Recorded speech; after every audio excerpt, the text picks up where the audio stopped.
গেছিলাম বাপের বাড়ি মানে একটা অনুষ্ঠান ছিল, বাসন্তী পুজো, তো তার সাথে ছিল অন্নপূর্ণা পুজো। তো সেখানে একটা ছোট্টখাট্টো অনুষ্ঠান ছিল, ফাংশন ছিল। তো সেই ফাংশনের কিছু ভিডিও করলাম। যে এই যে দিদিটা উঠেছে, এত দারুণ গান করছিল, মারাত্মক লাগছিল। কিন্তু কি আর করা যাবে, পুরো গানটাই শোনা গেল না, তার মধ্যে বৃষ্টি চলে এলো। তো যাই পার হোক, তোমাদের কাছে ততটুকুনি শেয়ার করলাম যতটা পেরেছি। তো আমার তো খুবই ভালো লাগছিলো এই দিদিভাইটার গান। তো জানি না আবার এই দিদিভাইটার গান শুনতে পাবো কিনা।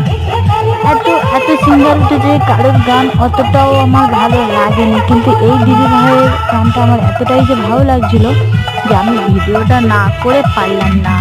তাই তোমাদেরকে ভাবলাম একটু শুনিয়ে দিই। তাই প্লিজ ভালো লাগলে ভিডিওটা ভালো লাগলে লাইক কমেন্ট শেয়ার করে দিও।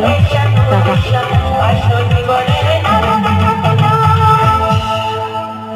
তোমাদের দেখে আবারও বলছি, সত্যি সত্যি প্রেমে পড়ে গেছি। এত রাতে এত এনার্জি কোথা থেকে আসছে বস?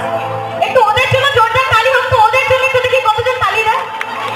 ওহো, কাকারাও খুব এনার্জেটিক, আমার বয়সটাও এনার্জেটিক, কিন্তু ভাবছে নাচবো কি নাচবো না। তোমাদের জন্য একটা গান গাইবো ভাবছি, গাইবো? তোমাদের বয়ফ্রেন্ড বা বর আমাকে মনে মারবে ধরে, মারবে না তো?